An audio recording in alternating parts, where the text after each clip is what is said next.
Oi amigos, tudo bom? Como é que estão? Hoje eu vim aqui conversar com vocês mais um pouco sobre mediunidade.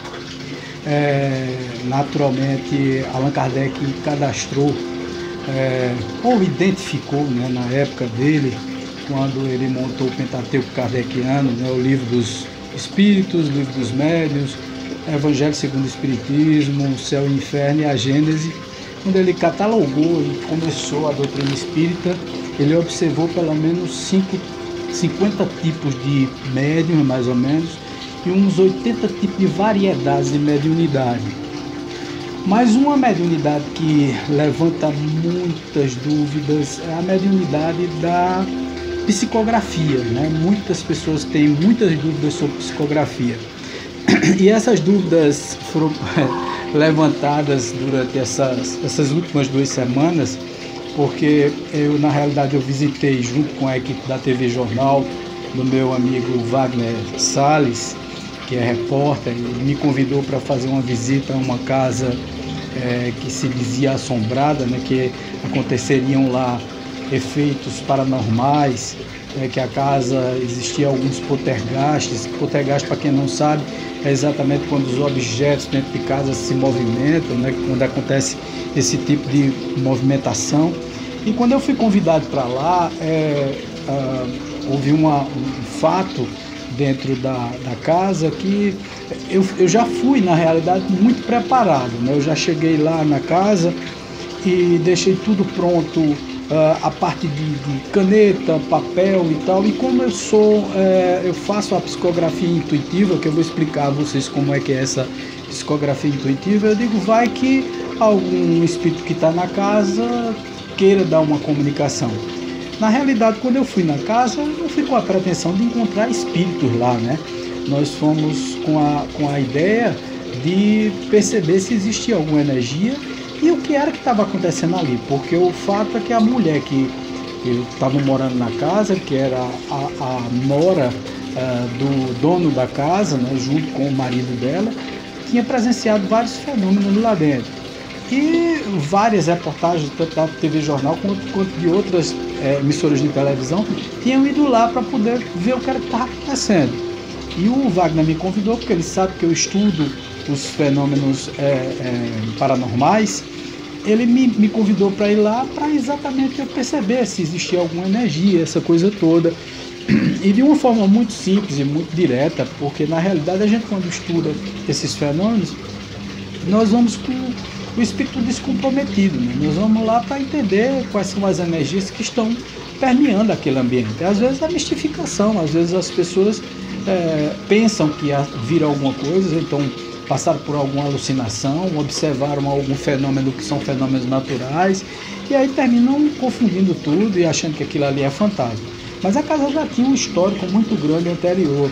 E quando eu cheguei lá, junto com a equipe, nós presenciamos várias coisas bem interessantes, que muita gente disse que a gente teve muita coragem, né, nós tivemos muita coragem de estarmos ali naquele ambiente.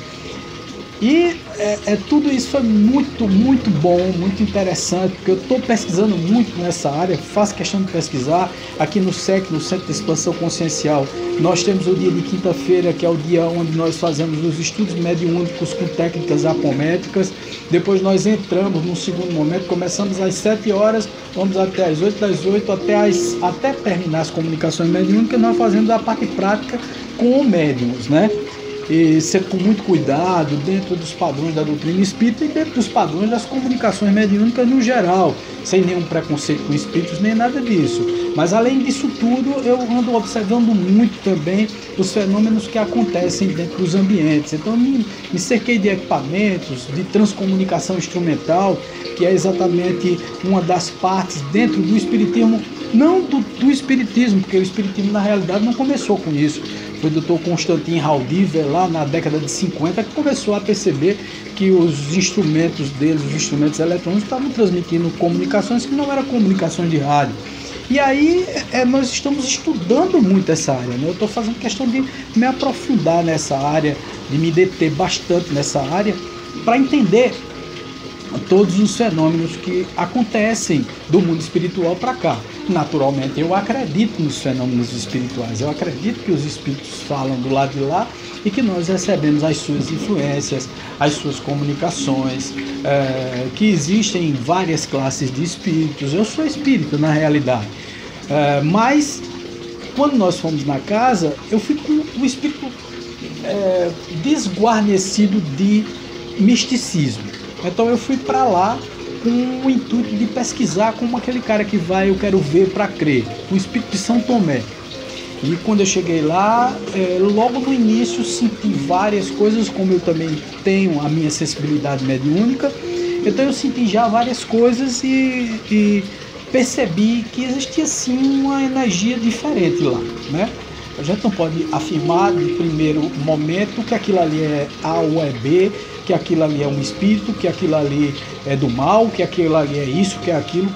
Primeiro, não existe isso, né? A gente precisa desmistificar todas essas comunicações de uma forma geral.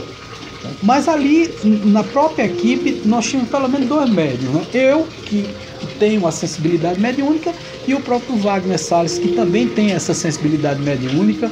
Não sei nem se ele vai gostar de eu estar dizendo isso aqui em público, mas ele tem a sensibilidade mediúnica. Isso não é culpa dele, isso não tem nada a ver, não é ele que força isso. Mas ele tem essa sensibilidade mediúnica. A moça, a nora do dono da casa, também tem, e mora assim a 50 metros da casa.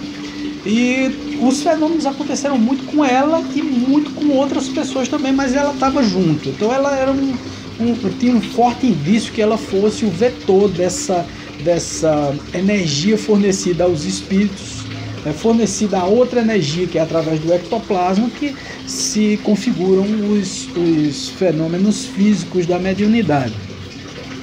Quando eu cheguei lá, que a gente entrou, nós começamos a perceber alguns barulhos, algumas coisas. Eu senti uma densidade muito grande no ambiente, a energia estava bastante tensa, né? Aquela coisa, não sei se pelo medo de toda a equipe, que isso influencia também. É fundamental a gente entender, a gente tem que ser muito sério nessas coisas. Nós não podemos ser místicos, né? Pensar que tudo é espírito, onde a gente vê uma sombra, diz que ali é um espírito.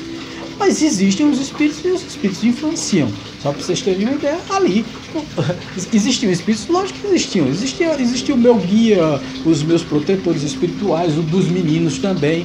Os espíritos nos acompanham. Só para vocês terem uma ideia, se nós temos 7,5 bilhões de habitantes na Terra, nós temos pelo menos o triplo ou quádruplo disso no mundo espiritual, de espíritos. Então significa que eles esbarram na gente. O espírito está em todo canto. Mas o que estava provocando aqueles fenômenos ali naquela casa eram fenômenos espirituais ou eram fenômenos anímicos, né? Estava acontecendo algum fenômeno paranormal que não tinha nada a ver com os espíritos que estavam ali, porque os espíritos sempre estão no local. Você tem uma ideia, por exemplo, uma casa antiga como essa, os objetos, as coisas que estão ali, os quadros, o texto que estava pendurado na parede, cada coisa daquela foi usada por alguém. E existe um ramo chamado psicometria, que as pessoas impregnam com sua energia esses objetos. Isso aí carrega todo um simbolismo, toda uma estrutura energética que é capaz de a gente sentir. A gente que tem sensibilidade, a gente percebe todos esses sinais. E foi muito curioso, muito interessante, porque nós chegamos lá despretensiosamente, né? Lógico, fomos para investigar, fomos para perceber, mas não fomos para provocar fenômenos lá dentro. Nós fomos para entender os fenômenos que estavam acontecendo lá dentro. Em determinado momento que nós escutamos pedras e tal, eu montei o meu computador, coloquei lá ele aberto, botei num programa que eu tenho de gravação de áudio. Esse programa ele capta as mais sensíveis modulações. Coloquei esse programa lá, coloquei alguns microfones sensíveis, instalei algumas câmeras minhas, a própria TV Jornal também instalou as câmeras dela, instalou alguns equipamentos de sons em determinados locais na casa. Nós utilizamos a tecnologia que nós dispunhamos lá para poder captar tudo que fosse possível captar. Além disso tudo, estávamos com o espectrômetro. O espectrômetro é um captador de energia, gente. É assim, por exemplo, se tiver uma tomada que esteja vazando energia, o espectrômetro ele capta essa energia. Então a casa estava assim, num processo de deterioração. Então, por exemplo, o espectrômetro perto de uma tomada, ele acusava que tinha uma energia ali. Então significa dizer que ali tinha uma energia, mas era energia elétrica que estava sendo transmitida. Por exemplo, se tivesse um transmissor de Wi-Fi ali naquele local, ele iria transmitir um tipo de energia, mas que não era uma energia espiritual. Mas com tudo ligado, com nenhuma energia na casa e tal, você passar o espectrômetro e você perceber que existe uma energia ali, então já é para a gente desconfiar e entender que ali tem uma energia muito condensada, uma energia muito forte que está sendo transmitida. Então tem alguma coisa ali. Bom, mas eu fiz outras medições. Eu levei também as varilhas de radiestesia, que são equipamentos mecânicos que são influenciados pela energia do ambiente. Só para vocês terem ideia, dessas varilhas, elas foram muito utilizadas para encontrar água, tal. Hoje em dia nós temos o aurímetro, nós temos as varilhas, nós temos antenas que captam energias do ambiente, tanto eletrônica como mecanicamente. E eu fui com essas varilhas e fui pesquisando em cada local para ver onde é que estava. Percebi várias energias, umas estáticas. Eu achei interessante porque um dos repórteres que retransmitiram a reportagem falou: aqui tem uma energia estática. Eu acho que ele não percebeu bem qual é da energia estática. Estática porque está parada, né? Então ela está lá estagnada. Então existe uma energia muito forte parada em determinados momentos, e existe uma energia muito dinâmica, muito ativa em outros ambientes. Quando é daqui a pouco, me deu aquela vontade, que eu já tinha deixado preparado lá uma mesinha com um abajurzinho que eu tenho e tal, preparado para qualquer eventualidade. Se algum espírito quisesse se comunicar, ele poderia se comunicar através de mim, que tenho essa faculdade mediúnica, essa acessibilidade de me comunicar através da psicografia intuitiva. Porque a psicografia ela se divide em três, tá, gente? É a psicografia mecânica, semimecânica e intuitiva. Dentro da estrutura da psicografia ainda nós temos os polígrafos, que escrevem com a letra do espírito, e os monógrafos.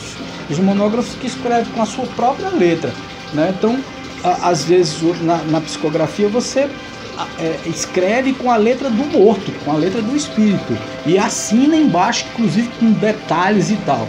Eu não tenho essa faculdade, essa habilidade mecânica da psicografia, são poucos que têm. Por exemplo, o Chico Xavier tinha, mas é muito raro você encontrar isso. Zé Araújo, que eu entrevistei aqui no SEC, também tem essa faculdade mecânica de psicografia. Mas eu não, eu sou intuitivo. Intuitivo é aquele que escuta os espíritos falando, ou então sentem os espíritos transmitem mentalmente, telepaticamente a mensagem, e eu coloco no papel. A semimecânica é um misto das duas coisas, né? Da intuitiva com a mecânica. Ele sabe o que está acontecendo no ambiente. E eu fico consciente o tempo todo, tá? Eu não perco a consciência. Mas eu fico um pouco zonzo, essa coisa toda. O que é que aconteceu? Em determinado momento eu fui atraído para a mesa e comecei a psicografar, a passar a mensagem que estavam me falando, né? Eu sinto, eu escuto, eu percebo, não é escutar com os ouvidos, tá, gente? É como se fosse uma mensagem telepática. Eu começo a ter as ideias, a ideia de quem está ali junto de mim. E aí eu começo a copiar e no final assina como um dos espíritos, Ezequiel, que é um espírito que sempre me acompanha, que me guarda, que está junto de mim, essa coisa toda. Um espírito não é guardião, não é nenhum mentor, não é nada disso. É um espírito amigo, que está sempre junto, sempre me acompanhando. Depois um dia eu conto a história de Ezequiel para vocês. E ele disse que a situação estava difícil ali, tá? Então ele mostrou que a densidade do ambiente era grande e que existia assim um vórtice de energia muito pesada, que o espírito que estava ali era pouco esclarecido, que provavelmente não poderia se comunicar através de psicografia, porque ele mesmo não queria, tá certo? O espírito não queria. E aí logo depois nós saímos, porque ficou muito tenso o ambiente, saímos, fomos lá para fora. Quando chegamos lá fora, passamos mais ou menos uns 20 minutos ou 30 minutos do lado de fora, sem nenhuma pessoa na casa. Repare bem, meu computador estava aberto, é um laptop, um notebook liga, ele estava aberto com a tampa meio inclinada para trás, então é impossível de um vento dar e fechar ele é novo, então não tem nenhuma folga no mecanismo de fechar. Não tinha nenhum vento dentro da casa, nada disso. O microfone estava levantado e quando nós saímos, que voltamos, estava o computador fechado e o microfone de cabeça para baixo. Foi um negócio assim impressionante, a gente ficou muito preocupado, foi lá para dentro e tal, blá. Já eu sou tomado novamente, sou levado para a mesa, fui para a mesa, cheguei lá, era o próprio espírito, o que era dono do pedaço lá, né? Que dominava as forças de lá da localidade. E ele estava expulsando a gente, dizendo que a gente fosse embora para não acontecer coisa pior. E que foi ele que fechou a máquina. E que foi ele que emborcou o microfone.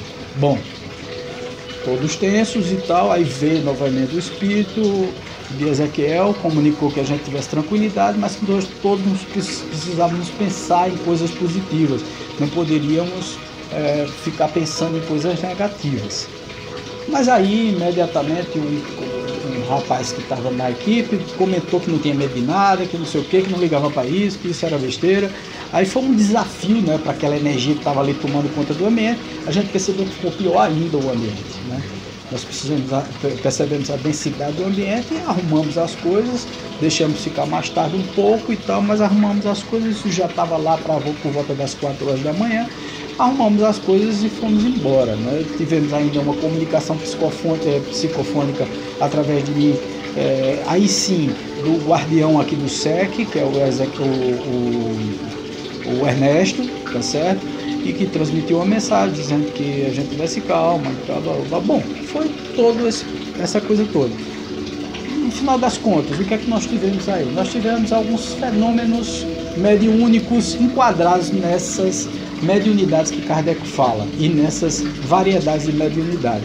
Nós tivemos psicografia intuitiva, nós tivemos psicofonia e nós tivemos efeitos físicos, porque foram jogadas pedras nos meninos da reportagem, os meninos sentiram coisas voando na casa e tal, e a gente viu a pedra caindo no nosso lado, não caiu de cima, não caiu de canto nenhum, e as pedras caíram. Foi fechado o computador. Como é que eles conseguem fazer isso? Através de uma substância que nós temos no nosso duplo etérico chamado ectoplasma. Eles mobilizam essa matéria energética para fazer com que o espírito produza esse tipo de fenômeno. É muito interessante tudo isso, gente. Mas quando a gente vê na reportagem, a reportagem parece assim meio sensacionalista. Parece que nós produzimos tudo aquilo. Nada foi produzido, foi uma coisa muito autêntica mesmo. Inclusive na própria estrutura da reportagem. Mas é aquela história, quem conta um conto aumenta um ponto. Quando foi para outra reportagem da TV Jornal no Recife, eles fizeram bafafá danado, né? Lógico, querem audiência, compreensível demais, tá tudo certo, não tem problema nenhum. Mas eu vim aqui exatamente para esclarecer esses pontos, essas peculiaridades da mediunidade, dizer que nós não forjamos absolutamente nada, saiu tudo espontaneamente, não tinha nada ali maquinado para criar uma reportagem ou criar o ibope ou a audiência do programa. Tá certo? Então foi mais ou menos isso que aconteceu lá na Casa Assombrada e nós vamos continuar pesquisando, tá? Eu agora me empolguei com esse negócio e comprei um espectrômetro melhor, luzes e tal, e também um gravador de vozes em baixa frequência. Então tem várias coisas bacanas que a gente vai continuar pesquisando, e eu não sei se com a TV Jornal, ou não sei se através do Facebook, eu não sei como, mas eu vou estar sempre passando para vocês essas novidades aí, que eu acho bem bacana passar e mostrar, principalmente, não é por curiosidade, é mostrar a espiritualidade, que é mostrar que existe, que está lá, que tem possibilidade deles se comunicarem, que eles podem entrar em contato conosco. Então, eles fazem questão de fazer isso, tá? Na Inglaterra está havendo várias pesquisas nesse sentido, nos Estados Unidos também, em outros países do mundo, e nenhuma envolvida com espiritismo, porque muita gente diz assim, não, é o espiritismo que está fazendo, não é o espiritismo, são pesquisadores paranormais que estão entrando em contato com eles. Por acaso, eu também sou um sensitivo, sou um médium, mas tem vários que estão fazendo essa pesquisa que não são médios, que são cientistas e etc. Eu não sou cientista, só sou um estudioso. Muita gente diz assim, um especialista em paranormalidade. Eu não sou especialista em paranormalidade, eu apenas sou um sensitivo que tenho curiosidade demais nesse caso. Como sou espírita há 32 anos, há muito tempo que eu venho observando tudo isso, sou muito conectado ao padrão de Clovis Nunes, que é um pesquisador da área paranormal, também com Sônia Rinaldi, que trabalha muito e que pesquisa muito a parte de transcomunicação instrumental. Então todas essas coisas nós vamos reunir assim, um material bem bacana, sempre deixar vocês sempre atualizados sobre essas comunicações espirituais. Quem gosta vai adorar essa novidade aí, tá certo? Então acompanha aí sempre, nós vamos estar sempre colocando no Facebook e vamos colocar também no YouTube os videozinhos, então acompanhe, se inscreva lá no nosso canal, o nome é Wagner Andrade, você vai ver lá, você é só entrar e vai poder acessar esses vídeos, ok? Um beijo do coração, namastê, paz e luz para todo mundo. Valeu.